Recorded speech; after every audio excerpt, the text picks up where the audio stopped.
Ang kwento ng pagtubos. Kabanata 39, ang ministeryo ni Pedro. Ang kabanatang ito ay batay sa Gawa Kapitulo 9 versikulo 32 hanggang Gawa Kapitulo 11 versikulo 18. Si Pedro, bilang pagsunod sa kanyang gawain, ay dumalaw sa mga banal sa Lida. Doon ay pinagaling niya si Aeneas, na 8 taon nang nakakulong sa kanyang higaan dahil sa paralysis. At sinabi sa kanya ni Pedro, Aeneas, pinagaling ka ni Hesukristo, bumangon ka, at ayusin mo ang iyong higaan. At agad siyang bumangon, at nakita siya ng lahat ng nananahan sa Lida at Saron, at nagbalik sa Panginoon. Ang Joppe ay malapit sa Lida, at noong panahong iyon, si Tabita, na tinatawag na Dorcas sa interpretasyon, ay nakahiga doon na patay na. Siya ay naging isang karapat-dapat na disipulo ni Hesukristo, at ang kanyang buhay ay nailalarawan sa pamamagitan ng mga gawa ng pag-ibig sa kapwa at kabaitan sa mga dukha at nalulungkot, at sa pamamagitan ng kasigasigan sa layunin ng katotohanan. Ang kanyang kamatayan ay isang malaking kawalan, ang sanggol na iglesia ay hindi rin makaligtas sa kanyang marangal na pagsisikap. Nang marinig ng mga mananampalataya ang mga kahangahangang pagpapagaling na ginawa ni Pedro sa Lida, labis nilang hiniling na pumunta siya sa Joppe.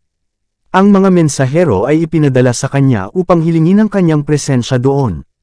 At tumindig si Pedro at sumama sa kanila. Nang siya ay dumating, dinala nila siya sa silid sa itaas, at ang lahat ng mga babaeng bao ay nakatayo sa tabi niya na umiiyak, at ipinakita ang mga tanika at mga kasuotan na ginawa ni Dorcas, habang siya ay kasama nila. Ipinadala ni Peter ang mga umiiyak at nananangis na mga kaibigan mula sa silid.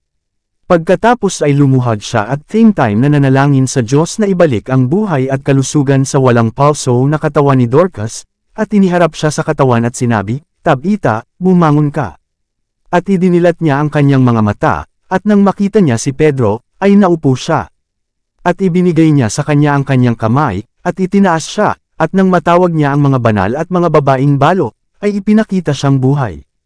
Ang dakilang gawain ito ng pagbuhay sa mga patay ay ang paraan ng pagbabalik loob ng marami sa Joppe sa pananampalataya kay Jesus. Ang centurion, may isang lalaking taga Caesarea na tinatawag na Cornelio, isang centurion ng pangkat na tinatawag na pangkat ng mga Italyano, isang taong madasalin, at may takot sa Diyos kasama ng buong sangbahayan niya, na nagbibigay ng maraming limos sa mga tao, at nanalangin sa Diyos palagi. Bagaman si Cornelio ay isang Romano, nakilala niya ang tunay na Diyos at tinalikuran niya ang idolatria. Siya ay masunurin sa kalooban ng Diyos at sumamba sa kanya ng may tunay na puso. Hindi niya ikinonekta ang kanyang sarili sa mga Hudyo, ngunit kilala niya, at masunurin, ang batas moral. Hindi pa siya tuli, ni nakibahagi man sa mga handog na hain, siya sa makatuwid ay itinuring ng mga Hudyo bilang marumi. Siya, gayunpaman, ay nagpatuloy sa layunin ng mga Hudyo sa pamamagitan ng mga liberal na donasyon, at kilala sa malayo at malapit para sa kanyang mga gawa ng kawanggawa at kabutihan. Dahil sa kanyang matuwid na buhay, siya ay naging mabuting reputasyon kapwa sa mga Hudyo at mga Gentil. Si Cornelio ay walang pangunawang pananampalataya kay Kristo, bagamat siya ay naniwala sa mga propesya at hinahanap ang Mesiyas na darating. Sa pamamagitan ng kanyang pagmamahal at pagsunod sa Diyos, inilapit siya sa kanya, at handang tanggapin ang tagapagligtas kapag siya ay dapat na ihayag sa kanya. Dumarating ang paghatol sa pamamagitan ng pagtanggi sa liwanag na ibinigay. Ang centurion ay isang lalaking may marangal na pamilya at may hawak na posisyon ng mataas na tiwala at karangalan, ngunit ang mga pangyayaring ito ay hindi naging dahilan upang sirain ang marangal na katangian ng kanyang pagkatao. Ang tunay na kabutihan at kadakilaan ay nagkaisa upang siya ay maging isang taong may moral na halaga. Ang kanyang impluwensya ay kapakipakinabang sa lahat ng nakipag-ugnayan sa kanya. Naniwala siya sa iisang Diyos, ang may likha ng langit at lupa. Iginagalang niya siya, kinilala ang kanyang awtoridad, at humingi ng payo sa kanya sa lahat ng gawain ng kanyang buhay.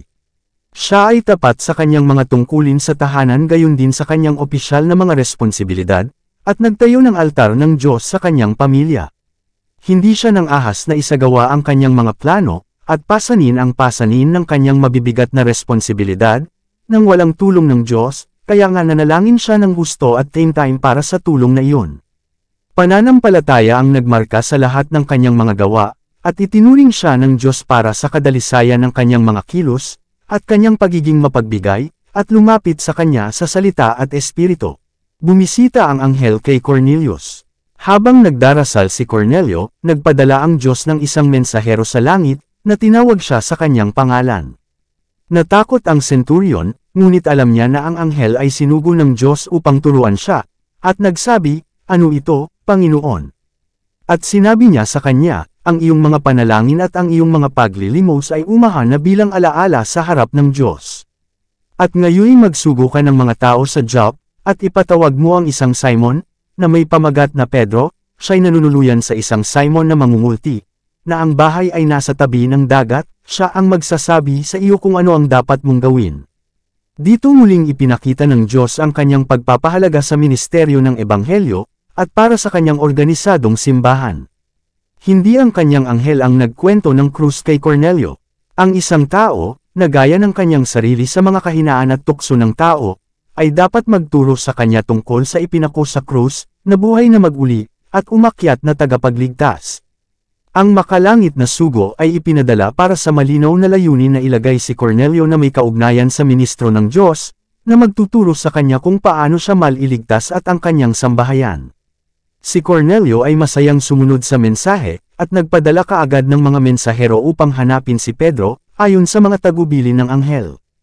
Ang pagiging malinaw ng mga direksyong ito, na kung saan ay pinangalanan pa ang hanap buhay ng taong kasama noon ni Pedro sa kanyang tahanan, ay nagpapatunay na ang langit ay lubos na pamilyar sa kasaysayan at negosyo ng mga tao sa bawat antas ng buhay.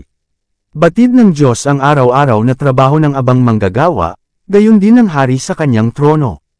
At ang kasakiman, kalupitan, mga lihim na krimen, at pagkamakasarili ng mga tao ay alam niya, gayon din ang kanilang mga mabubuting gawa, pag-ibig sa kapwa, pagiging mapagbigay, at kabaitan. Walang natatago sa Diyos, pangitain ni Pedro. Kaagad pagkatapos nitong pakikipanayam kay Cornelio ang anghel ay pumunta kay Pedro, na, pagod at gutom sa paglalakbay, ay nananalangan sa bubungan. Habang nananalangan siya ay ipinakita sa kanya ang isang pangitain, at nakita niyang nabuksan ang langit, at isang sisidlan na bumababa sa kanya, na gaya ng isang malaking kumot na niniting sa apat na sulok, at ibinababa sa lupa, na naroon ang lahat ng uri ng apat na paa, mga hayop sa lupa, at mga mababanggas na hayop, at mga gumagapang na bagay, at mga ibon sa himpapawid. At dumating ang isang tinig sa kanya, "Bumangon ka, Pedro, pumatay at kumain." Datapwat sinabi ni Pedro, "Hindi gayon, Panginoon, sapagkat hindi pa ako nakakain ng anumang bagay na marumi o marumi." At muling nagsalita sa kanya ang tinig sa ikalawang pagkakataon, "Ang nilinis ng Diyos, ay huwag mong tawaging marumi." Ito ay ginawang makaitlo, at ang sisidlan ay muling tinanggap sa langit. Dito ay maaari nating malasahan ang mga gawain ng plano ng Diyos na paandar ng makinarya, kung saan ang kanyang kalooban ay maaaring gawin sa lupa gaya ng ginagawa sa langit. Hindi pa naipangaral ni Pedro ang ebanghelyo sa mga Gentile. Marami sa kanila ay naging interesadong mga tagapakinig sa mga katotohanang itinuro niya, ngunit ang gitnang pader ng paghahati, na winasak ng kamatayan ni Kristo, ay nananatili pa rin sa isipan ng mga apostol, at ibinukod ang mga Gentile sa mga pribilehiyo ng ebanghelyo.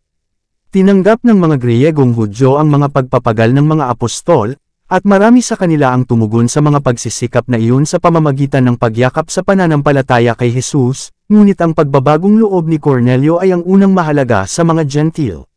Sa pamamagitan ng pangitain ng shit at ang mga nilalaman nito, na ibinaba mula sa langit, si Pedro ay dapat alisin sa kanyang naayos na mga pagtatangi laban sa mga Gentile, upang maunawaan na, sa pamamagitan ni Kristo, ang mga pag-anong bansa ay ginawang kabahagi ng mga pagpapala at mga pribilehiyo ng mga Hudyo, at sa gayon ay makikinabang ng pantay sa kanila. Ang ilan ay nagudyok na ang pangitaing ito ay upang magpahiwatig na inalis ng Diyos ang kanyang pagbabawal sa paggamit ng laman ng mga hayop na dati niyang binibigkas na marumi, at sa makatuwid ang laman ng mga baboy ay karapat-dapat sa pagkain. Ito ay isang napakakitid at lubos na maling interpretasyon, at malinaw na sinasalungat sa ulat ng kasulatan ng pangitain at ang mga kahihinatnan nito. Ang pangitain ng lahat ng uri ng buhay ng mga hayop, na nilalaman ng kumot, at kung saan inutusan si Pedro na patayin at kainin, na tinitiyak na ang nilinis ng Diyos ay hindi dapat tawaging pangkaraniwan o di malinis, ay isang ilustrasyon lamang na naglalahad sa kanyang isipan, ang tunay na posisyon ng mga hentil, na sa pamamagitan ng kamatayan ni Kristo sila ay ginawang kapwa tagapagmana ng Israel ng Diyos. Ipinarating nito kay Pedro ang parehong pagsaway at pagtuturo. Ang kanyang mga gawain noon ay ganap na nakakulong sa mga Hudyo, at tiningnan niya ang mga Gentil bilang isang maruming lahi, at ibinukod sa mga pangako ng Diyos. Ang kanyang isip ay inaakay na ngayon upang maunawaan ang buong daigdig na lawak ng plano ng Diyos. Kahit na habang pinag-iisipan niya ang pangitain, ipinaliwanag ito sa kanya. Ngayon, samantalang si Pedro ay nag-aalinlangan sa kanyang sarili kung ano ang kahulugan ng pangitaing ito na kanyang nakita, narito, ang mga lalaking sinugo ni Cornelio ay nagtanong sa bahay ni Simon, at sila'y nagsitayo sa harap ng pintuang bayan, at tinawag, at itinanong kung si Simon, na pinamagatang Peter, ay nanunuluyan doon.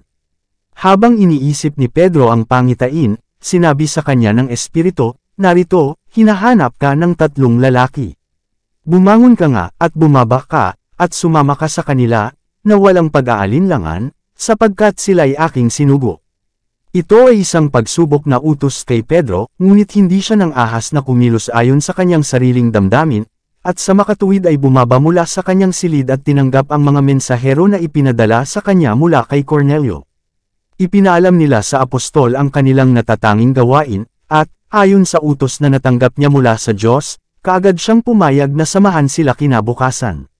Magalang niyang pinaunlakan sila ng gabing iyon, at sa umaga ay umalis na kasama nila patungong Caesarea, kasama ang 6 sa kanyang mga kapatid, na magiging mga saksi sa lahat ng dapat niyang sabihin o gagawin habang banibisita ang mga Gentil, sapagkat alam niya na siya ay dapat managot sa gayong direktang pagsalungat sa pananampalataya at mga turo ng mga Hudyo. Halos 2 araw bago natapos ang paglalakbay at nagkaroon ng masayang pribilehiyo si Cornelio na buksan ang kanyang mga pinto sa isang ministro ng Ebanghelyo, na, ayon sa katiyakan ng Diyos, ay dapat magturo sa kanya at sa kanyang sambahayan kung paano sila maliligtas.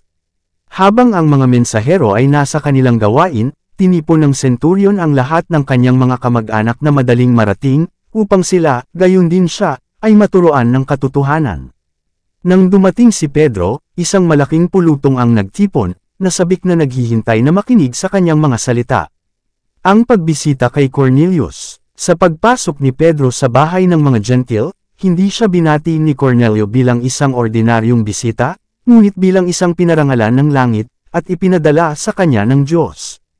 Isang kaugalian ng silanganin na yumuko sa harap ng isang prinsipe o iba pang mataas na dignitaryo, at para sa mga bata na yumuko sa harap ng kanilang mga magulang na pinarangalan ng mga posisyon ng pagtitiwala. Ngunit si Cornelio, na puspos ng paggalang sa apostol na inatasan ng Diyos, ay nagpatira pa sa kanyang paanan at samamba sa kanya. Si Pedro ay nanliit sa takot sa ginawang ito ng senturyon, at itinayo siya, na sinasabi, "Tumayo ka, ako mismo ay lalaki din." Siya pagkatapos ay nagsimulang makipag-usap sa kanya ng pamilyar, upang alisin ang pakiramdam ng pagkamangha at labis na paggalang na kung saan ang senturyon ay itinuturing siya.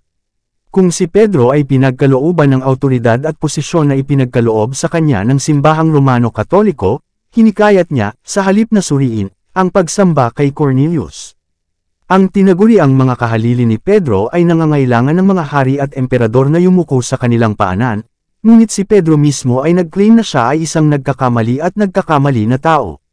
Nakipag-usap si Pedro kay Cornelio at sa mga nagkakatipon sa kanyang bahay, tungkol sa kaugalian ng mga Hudyo, na ito ay itinuturing na labag sa batas para sa kanila na makihalubilo sa mga Gentil, at may kinalaman sa ceremonial na karumihan.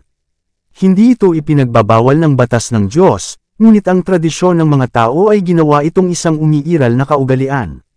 Sabi niya, nalalaman ninyo kung paanong labag sa batas para sa isang taong Hudyo ang makisama, o pumunta sa isa sa ibang bansa, ngunit ipinakita sa akin ng Diyos na hindi ko dapat tawaging marumi o marumi ang sinumang tao.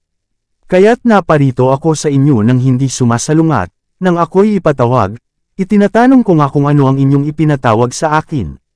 Pagkatapos ay ikinwento ni Cornelio ang kanyang karanasan, at ang mga salita ng anghel na nagpakita sa kanya sa pangitain. Bilang pagtatapos ay sinabi niya, "Pagkaraka-raka kaya't nagsugo ako sa iyo, at mabuti ang iyong ginawa na ikaw ay naparito. Ngayon ngay narito kaming lahat sa harap ng Diyos, upang marinig ang lahat ng mga bagay na iniutos sa iyo ng Diyos.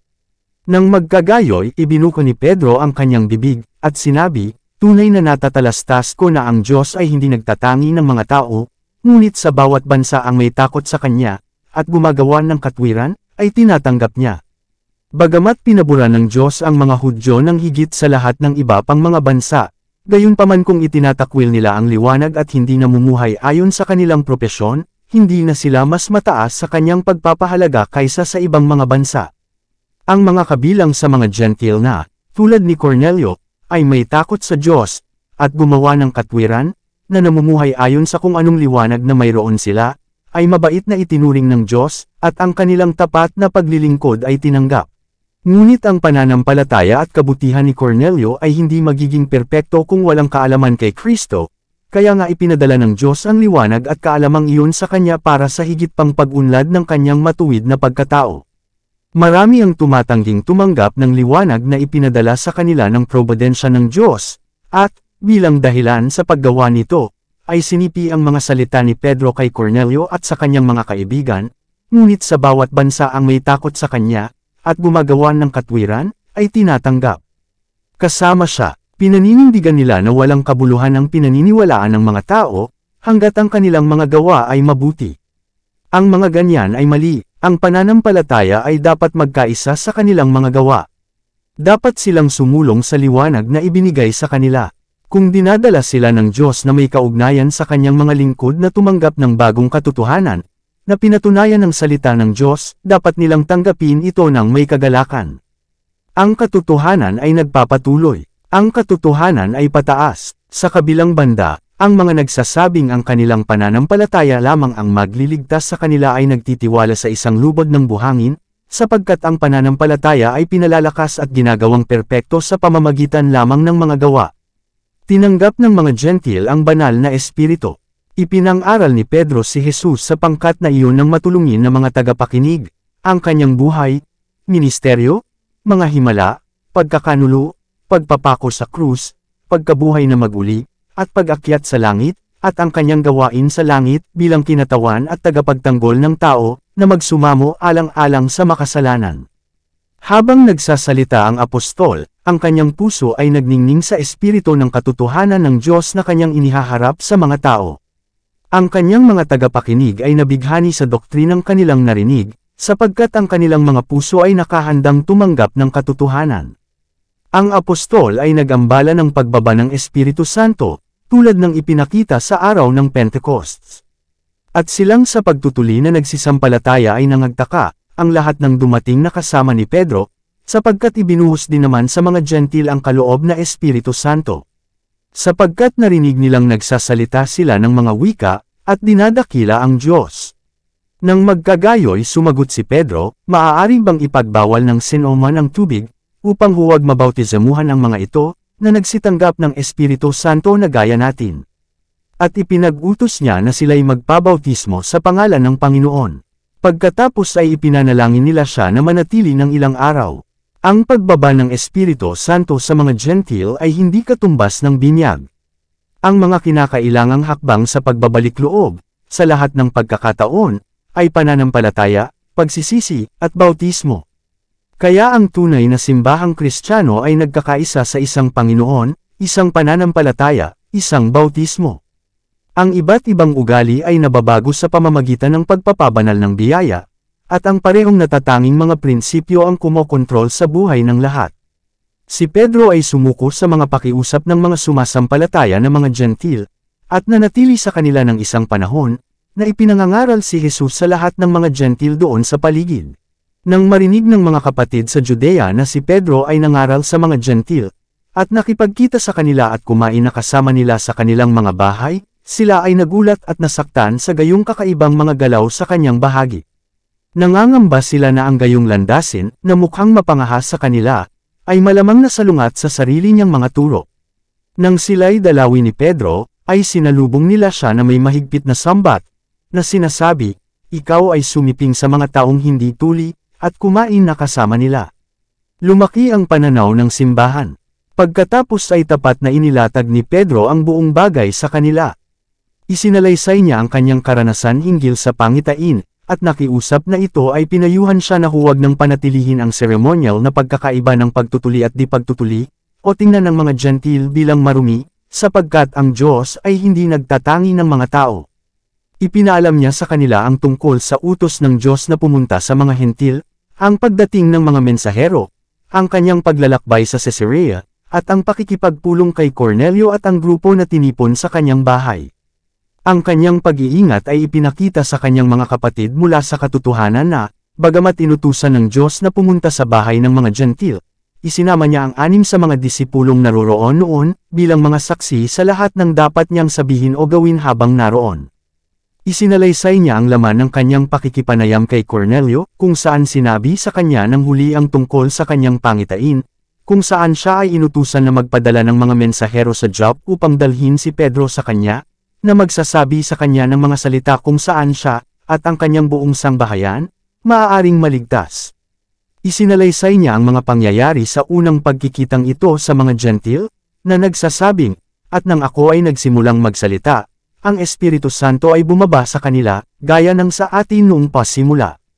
Nang magkagayoy naalala ko ang salita ng Panginoon, kung paanong sinabi niya, tunay na nagbautismo si Juan sa tubig, ngunit kayo ay mabibinyagan ng Espiritu Santo. Yamang ibinigay nga ng Diyos sa kanila ang katulad na kaloob na gaya ng ginawa niya sa atin, na sumampalataya sa Panginoong Jesu Kristo, ano ako, upang makalaban ng Diyos. Ang mga alagad, nang marinig ang salaysay na ito, ay natahimik, at nakumbinsi na ang landasin ni Pedro ay tuwirang katuparan ng plano ng Diyos, at na ang kanilang mga dating pagtatangi at pagiging exclusibo ay ganap na pupuksay ng Ebanghelyo ni Kristo. Nang marinig nila ang mga bagay na ito, ay tumahimik sila, at niluwalhati ang Diyos, na sinasabi, kung magkagayoy ipinagkaloob din naman ng Diyos sa mga Gentil ang pagsisisi sa buhay. Dito nagtatapos ang Kabanata 39. Para updated ka sa susunod na kabanata, ay huwag kalimutang mag-subscribe, mag-follow at mag-share sa ating channel Renilab TV. Maraming salamat po.